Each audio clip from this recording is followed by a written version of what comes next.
And welcome to Fat Squirrel Speaks. Today is Tuesday, February 18th, and this is episode 99. How fancy are we? I just looked, Paula, the beautiful Paula of Knitting Pipeline, just posted that she has had 1 million downloads. How cool is that? But inspired by her, I had to go look at ours because I never even thought to look at how many downloads we have all the time. I checked each episode to see what that's about.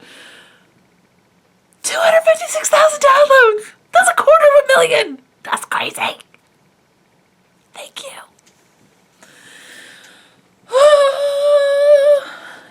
I'm Amy Beth, also known as Fat Squirrel and the Fat Squirrel, SQRRL. The first on Ravelry, the latter on Instagram.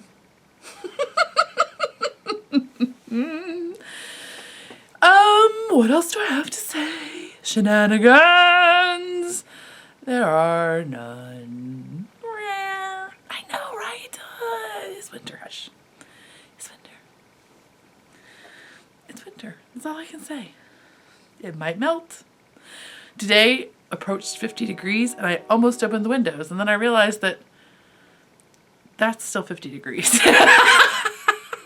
And while it's a totally appropriate temperature for being out and about in the world, probably not the best temperature for the house. But I did open them for just a minute, but don't tell my husband. I turned off the heat. Can you hear the train?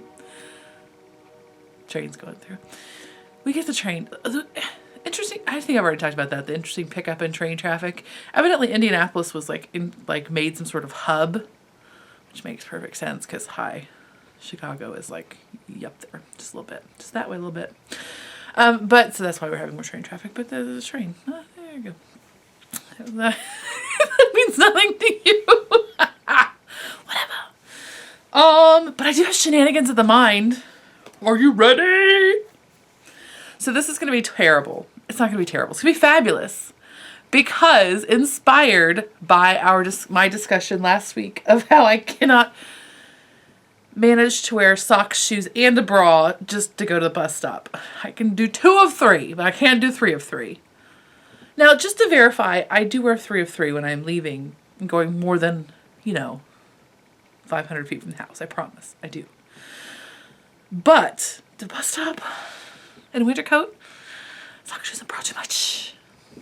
But Nick D totally, who is Nicole of Washington, D.C., totally posted a link in the group, because she's fabulous, to an article that was on Counsel and Heal Physical Wellness that is in fact called Bras Make Breasts Saggier, 15-year French study reveals.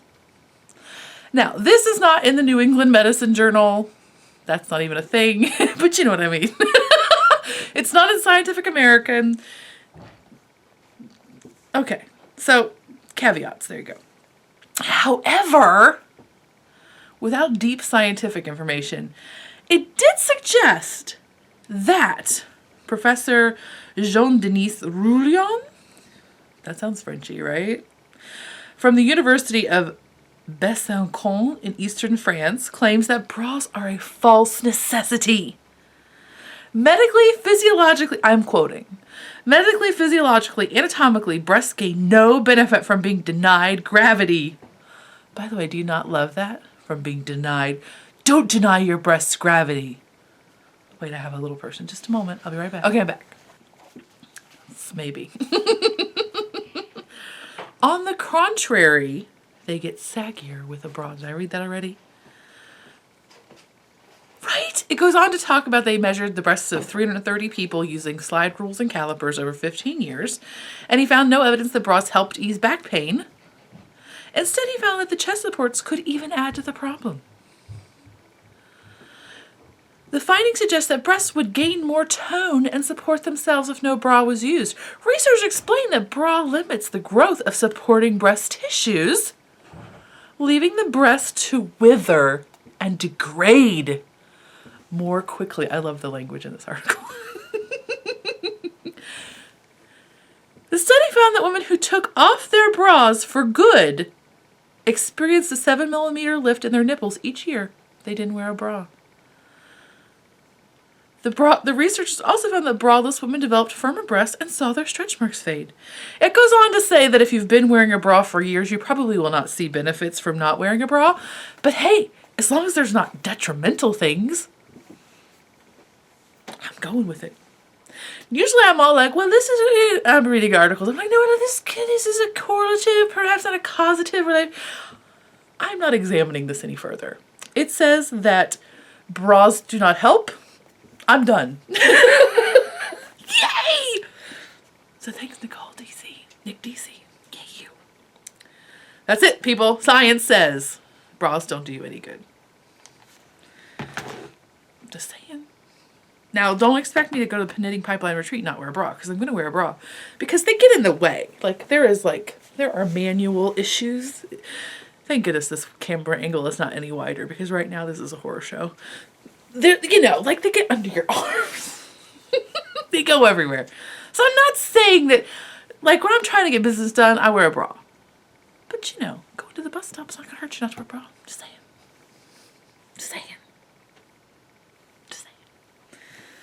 Fascinating. So that's my shenanigans of the mind this week. Shenanigans of the mind. Don't you wish we had a funny graphic? Whatever. Fascinating. Okay, so let's get into knitting and spinning, shall we? Okay, so I do have a spinning finished object, but it's currently a knitting work in progress, so I will show it to you when we get there. Does that make sense? Sounds good to me. Spinning works in progress. I purchased this Falkland. It is from Spun Right Round in the Pegasus colorway. So you see that? I bought 8 ounces. So I'm spinning 4 ounces right now, but I wanted to show it to you in the braid because I've done something funky. Excuse me. I've decided to spin 4 ounces one way and 4 ounces another way. Maybe not at the same time. Maybe completely different times. I'm not sure yet. But this is how I'm doing this 4 ounces. I have split the braid. I have torn the braid. There's primarily 3 colors, right? There's actually really 4. There's gray, orange, fuchsia-y, and tealy. But I didn't want to do a 4-ply because I just didn't. I guess that would have been a good idea, but I resisted. So I decided to do a 3-ply. And so I split the braid into mostly teal, mostly pinky fuchsia-y, and mostly orange. Now each of those then has gray in it as well because that was the odd color out. And they're not precise. I'm not just this, I can only have this color orange through this color orange and there should be no ready in there. I didn't do it that carefully. So in fact you can see this is one of them I've torn up and you can see there's some orange in there. This one is mostly pink, but really, now that I look at it, it's well, kind of mostly pink. Whatever. So here's my mostly teal and here's my mostly orange. With, again, gray. And I'm going to apply those 3 together. What's going to happen? I don't know. Indiana Jones it up, people. Indiana Jones it up. Life is an adventure. So we're going to see what happens with that.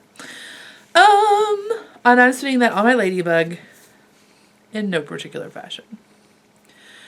Not a consistent one anyway. How I usually spin. So there's that. Then we'll go into, I have no knitting finished objects. Wah, wah, wah. My knitting this week is not as prolific as I would like it to be. I'm having intensely crazy lazy arm syndrome. I'm T-Rexing it. T-Rexing it right up. My arms are just all floppity and I don't want to do things. I don't know what's going on. We only had to shovel once a day for snow. Surprise, 5 inches of snow. The weather was less than an inch and we were okay. And then the day before the snow came, it was well, maybe 1 to 3. And then the snow came and it was 5 point something. So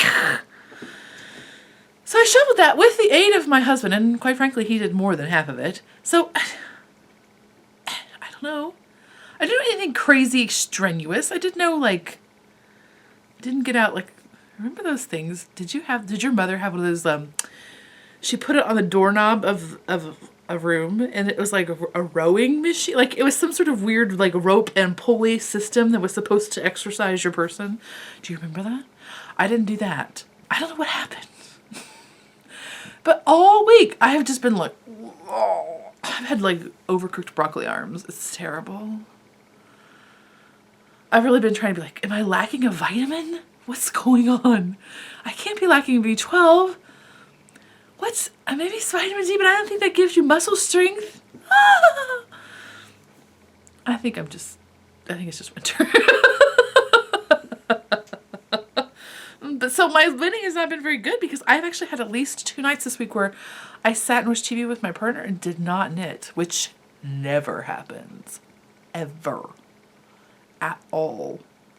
I was very sad about it too, but I was just like, I can't lift my arms. It was like that. It's terrible. That said, I do have some knitting to show you. Okay, so I've been continuing to work on my somewhat Ravelinics. By the way, thank you for everybody who sent me all of the ideas about how to watch the Olympics. You are very cute and I love your faces. The ideas range from watching them in the app, which does not work unless your internet is provided by your cable provider, unless you have cable and then you can like sign in with something. But thank you very much. That was very kind of you. And then the range all the way up to like, I love this one, to getting a ghost proxy server, which is secretly an option I examined. But then I was afraid that might mess up the podcast. Like, they might be like, why is this podcast suddenly coming from the UK? Something is not right. So I was afraid to change my server proxy settings or whatever it is.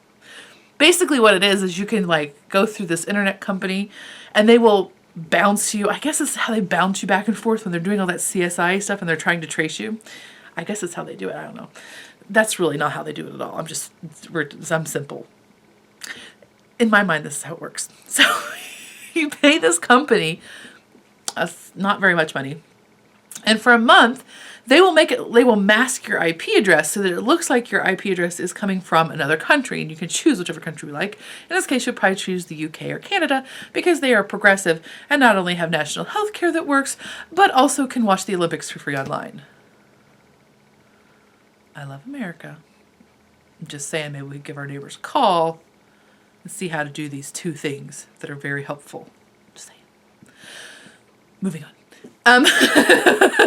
So yes, so I appreciated all the suggestions, unfortunately, and even the great suggestion of somebody, this is awesome too, who put her antenna outside on a milk crate. Like she didn't have to put it on her house, she just put it outside and then ran the cable through. But we didn't have enough long of cable and I was too lazy to go get one. So I just was sullen about it. But thank you so much for everybody's suggestions. I love all your faces. That was a lot to say that in fact I do have some progress made. Not a ton. This is where I was last week. This is my not viajante. My not viajante. No, not viajange. So that's where I was last week. So I've got that much more done, which is not that great. I'm into my second ball of yarn and I am knitting that with Beaver Slide Dry Goods and the 2-ply sock. It's in one of these bags that you see me looking for. 2-ply sock in the mink colorway. I have a total of 3 skeins. I don't know that I will make it that big, but I think I will probably at least get into the 3rd skein, even if I don't complete the 3rd skein.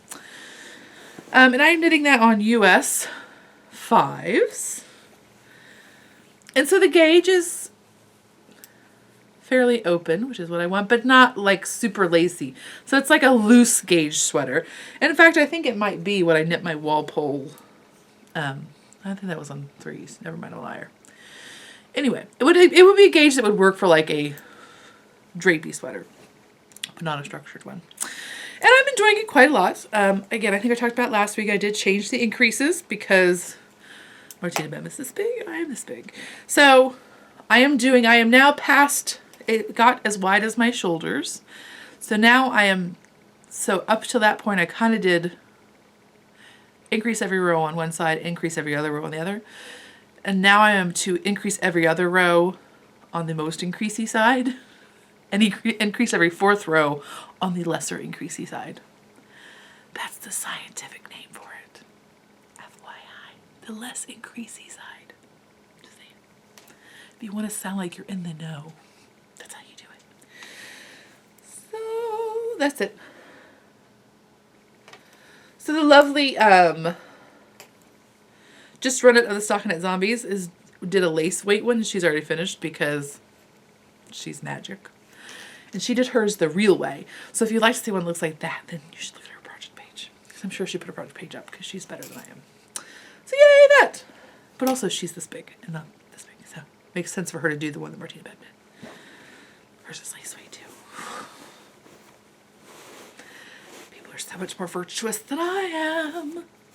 So much more virtuous. So there's that. What else did I show you? Okay, I'll show you this because I've shown you this before.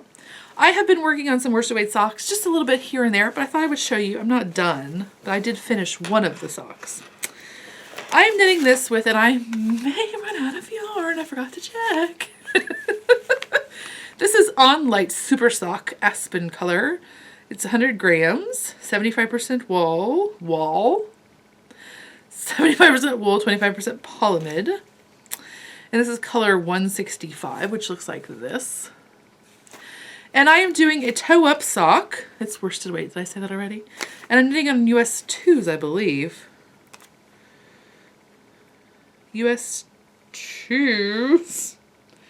2.75s. Here's my first sock. So I'm just doing like a broken 1x1 rib. And I did the Fish Lips Kiss heel. Really? I drank the Kool-Aid. I enjoyed the Kool-Aid. It was tasty. So there's my little heel. Isn't it cute? It was very easy to read and very easy to do. I did not make a template or anything. I just made the sock the same length I make it when I'm doing an afterthought heel, and it worked perfectly. Fit very well. And again, I like the very square heel. I like the fit of it. So this one worked as well, nicely as well. What did I say about that? They're very squishy. But I meant to measure this, and I just remembered I haven't. But there's not very much yarn left. I'm not to the heel of the other sock. I may have whopper jawed. They're house socks. They're not to be worn with shoes because they're worsted weight. So, I mean, if one of them is a little bit ankletier than the other, life goes on. You know what I mean? Till it goes on. Brawless sometimes. And then the next thing I have to show you is something you have not seen before. And in fact, it contains the spinning I referenced earlier. And I don't have the name of the pattern that I'm doing. Oh, the person who did it. What's wrong with me? I'm a fail. But I have been wanting some gloves because sadly I do not own a pair of hand knit gloves. Because as we all know, gloves are for masochistic crazy people. No. I'm sure somebody out there really loves to make gloves, and bless your heart, you're a better person than the rest of us. Not really. No judgment, just teasing. But I don't really enjoy making gloves, or really basically fingers. I don't enjoy making fingers. But I do enjoy having gloves, and when I was out there shoveling that 5 inches of snow, it wasn't even that cold. It was like 12 degrees or something, which sadly now is not that cold. Right. We're going to be wearing like bikinis when it's 60 degrees outside. It's going to be out of control. Don't worry, I'm not wearing a bikini. That includes a bra. Just teasing. But you know what I mean? Like, we're all acclimated weird now. I'm trying to find this, and I'm trying to fill, and can you tell I'm not that successful at this? Okay, these are called the I-Cord gloves by Nona, and they are on her blog, Nona Knits. And so it's not a downloadable, and it's I-Cord.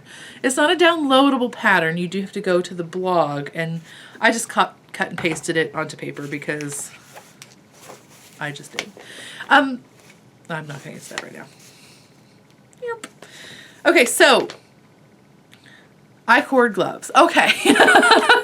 So I wanted gloves, and I wanted to do the fingers first because, as we all know, the fingers are the worst part of the whole thing. And I figured if I could just get them out of the way, maybe it would be less painful to do the remainder. So that's what I decided to do. So how did I find that pattern? I went on to Ravelry, and I did I searched for gloves. And then I went to, is it techniques or construction elements or something? And you can search for top down or bottom up, and I searched for top down. And I had fingering sport weight yarn, and that's what came up. And it was free. Hooray.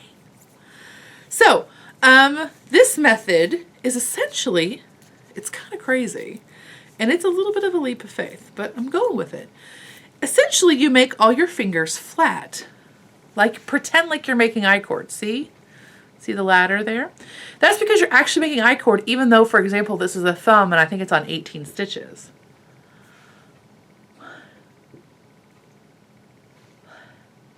But what you do is when you're done, and I didn't do it on this thumb because I wanted you to be able to see the,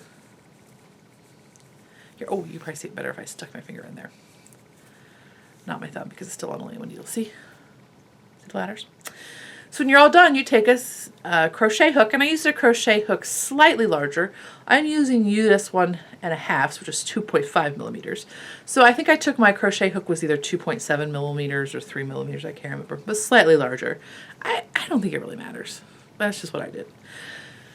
It seemed like it would work better, but I don't know.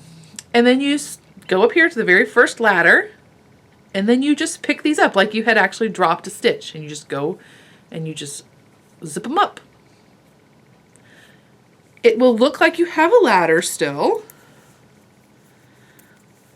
Well, at least mine did. Maybe yours won't. Here's one of my fingers. Can you see it? See?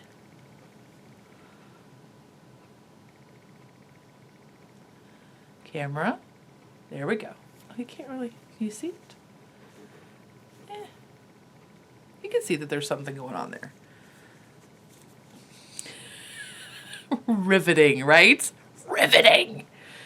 There's some laddering there. It's happening, I promise. And it is evident. But I did do a test finger, which I didn't bring my test finger with me. I did do a test finger where I actually washed it, blocked it essentially. I didn't really block it out, but I washed it in hot water. And this is a super wash yarn. So it's not like it's particularly bloomy. And it seems to be okay. Like, even though there was a ladder, after I zipped up the stitches, there was still a ladder showing. It kind of blocked out. She'll block right out. Okay. So there are my fingers. And as you can see, these I have joined. And here's some other fingers. And this is my hand spun, which is a 85% superwash BFL, 15% nylon from Gales Art in the Stony colorway. This is going to be like the most awkwardly not awesome Edward Scissorhands episode ever. So here it is in the ball. Random thumbs attached to it. I think it turned out really nicely. Yay, Gales Art! I love it. So here are my fingers. You do all 10 of your finger, or all 8 fingers and 2 thumbs, and then you join them, and then you do the rest. Right? How fun is that? Oh, also one benefit, and you wouldn't have to do and it's the technique, the I-cord fingers, as she credits Meg Swanson in the blog post. You don't have to do them I-cord style. You could do them in the round. What is the benefit of doing the I-cord style? Well, it's less fiddly because you don't have so many like little double points flipping around or magic looping or whatever. It's also really nice because it is. I'll take one of these off. Because it's very easy from one finger to the next to see how many rows you have done. That's kind of an added bonus, right? So it's very easy to get your fingers the correct, so that your index fingers match and whatnot. Because you can just count those ladders very easily to see how many rows you have. That's a benefit, right? What are the other benefits I decided? I think those two were it. Also because I was Indiana Jones in it, and I wanted to know what would happen. So, yes. So that's why I decided to do it that way instead of doing it in the round in a more traditional way. The other cool thing about this pattern is that when you attach the fingers to the palm, I did not do it exactly how she suggested because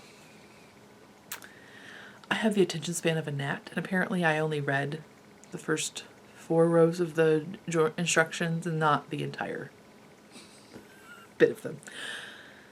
But I mostly did it how she suggested. But one of the cool things is that when you're joining the fingers, so let's say you start, well, technically you don't add the pinky on at first, but I didn't realize that and did.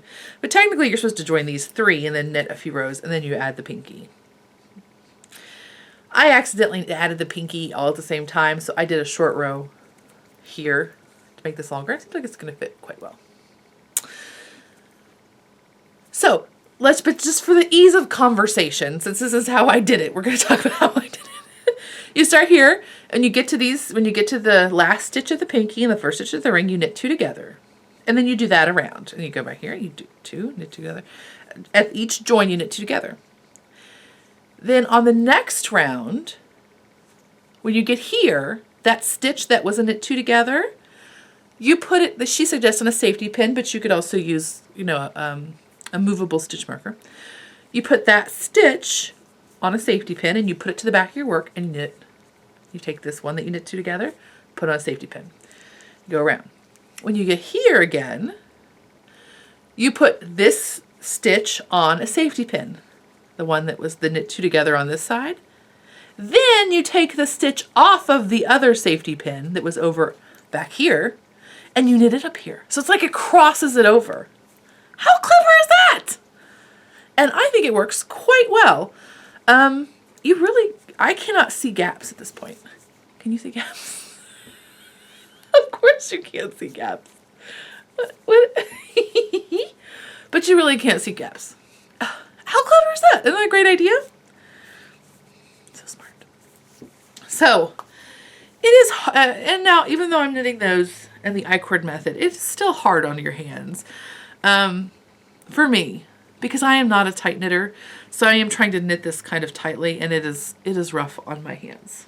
I put a picture on Instagram where I had like a needle dent in my thumb, from holding like this. But whatever. So yeah, how about that? New techniques even after knitting for, can I do 18 years? Oh my gosh. Almost. That's crazy, right? Nuts. There's that. Oh, the only other thing I did differently is I knit the size large pinky and the size large ring finger, but then this was the size large middle finger, which was way too big, so I just made it into the thumb. So I ended up knitting the ring finger circumference for both of these. That's all I did. But maybe it's just my hands. And I like my gloves to be snug. I don't want them to be bulky. I want them to be pretty snug, I think. I don't know, I've never done that before. That's my theory. So there's that. Okay, is that all I have to talk about? I think so. Okay. All right, so then, okay, we'll do a little bit of Q&A and then we'll do shameless self-promotion. Okay. So we did the 2,000 member prize thread, and part of that was to give me questions to answer. So we'll talk about some questions. The first few questions were about stash, and I talked about that last week. It's not fancy. My phone is ringing. I should have brought the phone back here, and yet I forgot. So we're doing questions and answers. So the first question was about stash, and so sorry, not exciting stash storage. The next question was from Con Knits. She asked how long it takes me to do a project bag, and in the interest of trade secrets, I will refuse to answer that question. I apologize. I do have an assembly system. I cut all the bags out usually, and then do all of the zippers, and then do all of the zippering in, and then so I do them assembly style, but also I don't know exactly how long it takes me. I know how long each step ideally takes me, but I have no idea really. Next question. Who is about storage? Okay, next question is from Katie Downey, and she asks, how many balls are in my stash? I have no idea. More than 100, less than 200. I'm guesstimating. I feel like that's pretty honest because I just did do some. What I do when I get stash in is I kind of have I pretend I'm a librarian. So I have a shelving cart, which is usually a shelving bin. It was just yarn that needs to be put away. And then, so I had some shelving that needed to be done this last weekend. Oh, so I got some new bins. They're from Ziploc, and they're called Weather Tight. Have you seen them? They're plastic bins, like the normal-ish size. I don't even know what size it is anymore. Is that 15 gallons? I don't know. Plastic bins, they're clear. They have a lid that snaps on, but the lid has like a gasket in it.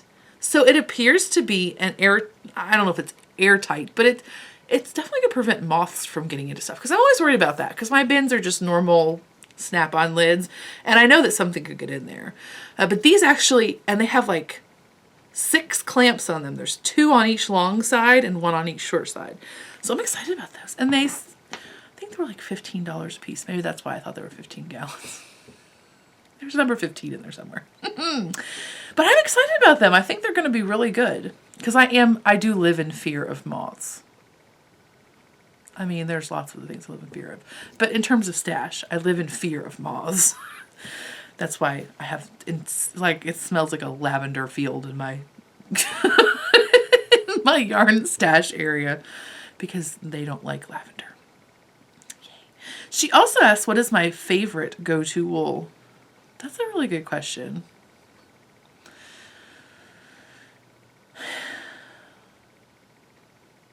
I can't say. I love, if I had to choose one wool to knit with forever. Oof. I might actually pick Bartlett yarns. I know, right? That's kind of a dark horse. It's like Beaver Slide, Bartlett, and Peace Fleece. It would definitely have to be a woolen spun yarn. Oh, but Quince! Oh, Quince is totally that's an outlier. But they have a really good, they're a very versatile company. And they have American wool. That's a definite bonus. Beaver Slide, of course, is American too, because they are their own sheep. They are their own sheep. They have their own sheep. Bartlett, I'm not sure if they try to source in the United States. I don't know about that, but that would be a factor. But I do like Bartlett's color palette quite a lot. They have some pastels, but they have a lot of good neutrals. Beaver Slide has a lot of good colors, but then they have some really bizarro ones, from my perspective. And that's because they're colors that other people obviously like, but to me they're a little wild. And Peace Fleece, I love Peace Fleece, but they only have 2 weights. They have sport and worsted. And yeah, I don't know, I can't. They have DK and worsted, so they don't have a lightweight wool. If they had a fingering weight wool, it might be Peace Fleece. It might be Bartlett. I don't know, I can't decide. Hush. And then Bitter Gnome asks, how do I pick the fabrics that I use for my bags? That's a good question too. How do I choose? Well, it has to be something I like, because usually I never make one of a bag. Unless it's like for me, which doesn't happen either. That's the only reason I would. So I usually, I'm making quite a few bags. It has to be fabric that I like, because I'm going to be looking at it for quite some time. I really prefer to use decorator fabrics because I don't like to use interfacing. And with the kind of bags I make, drawstring bags look beautiful, not interfaced, but the bags I don't like them not interfaced. They are very amoeba-y, and I don't care for that. So I love a lot of the cotton prints, but I really try to stay away from them because interfacing is such a huge time suckage. It doesn't seem like it would be, but it's like a whole, instead of cutting 2 pieces and lining in an exterior, you have to cut 3. And the way interfacing is made, it's not made in a width that is reasonable. It's only like 20 inches wide, or is it 22 inches wide? So it's not even doubled over on itself, so you can cut 1 bag at a time. You have to 1 piece at a time. So I don't cut 1 piece at a time, I layer it up, but still, it's a very big time. And then you have to iron it on. I don't like to do it. But sometimes I do use interfaced fabrics because I just can't resist the beauty of them. There's a lot more fabric. There are a lot more fabric choices if you're going to do a quilter's cotton. There are. So I do get sucked in sometimes, but I always shake my fist at myself for when I do it as I'm ironing on the interfacing it. Oh, you dummy. So I try to stick primarily with decorator fabrics. A, because I enjoy working with them. B, because I like how they look when they are done. And C, I think it's something that is more unique to my business. There are not, when I started I didn't know of anybody using them regularly. And so there certainly are fewer people using them than the Quilters cottons. Because they're different, they're just a totally different product. There are fewer of them, so you're a little bit more limited. And they are a challenge to work with at times because they are very heavyweight. So it's a different, I like them. And again, it's something unique that I do. Okay, we'll stop there for today. Now we'll just shameless self-promotion. If you don't want to stick around, that's okay. If you do stick around, hi, we're still here.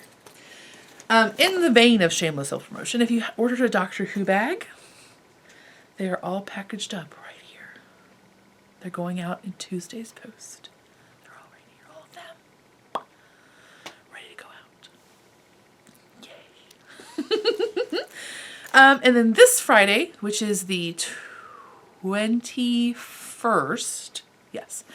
The 21st, I will have I'm saying that and I'm like, that's not right. Is that right? I did say the 21st, right? We're going to go with it. The 21st. There'll be an update at 9 p.m. Eastern.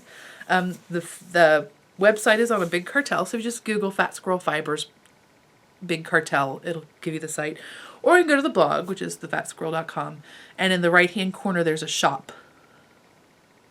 The right-hand corner. This is secretly my left, but it's your right. Over there's a shop thing, and you can look there. And it'll link over. Okay, that's enough. So this week, we're having crazy mid-century modern madness. So there is this color, which is the gray colorway of the fabric. And this is the large wedge. And they have the natural unbleached lining, which I enjoy. Now I'm doing something a little bit different with the sweater bag this time. It's the same depth, but it is 2 inches wider. I don't know if that's a modification I'm going to keep, but I am tossing it around. It'll be the same price as they usually are. So they are a little bit bigger than usual. You can see this one is about 15 inches finished. This one is probably about 17 inches finished. You can see the overlap. And of course this one's deeper. And this one also, the sweater is deeper, has a deeper gusset on the bottom. So I don't know. We're experimenting. Then I also have this colorway. It's super Mad Fantastic. It's Jetsony. It's Mad Mini. It's mid-century modern. And then here's the sweater size. Yay! So those will go up, as I said, on Friday. And then I think that's all for this week. Okay, I'll talk to you next time. Bye.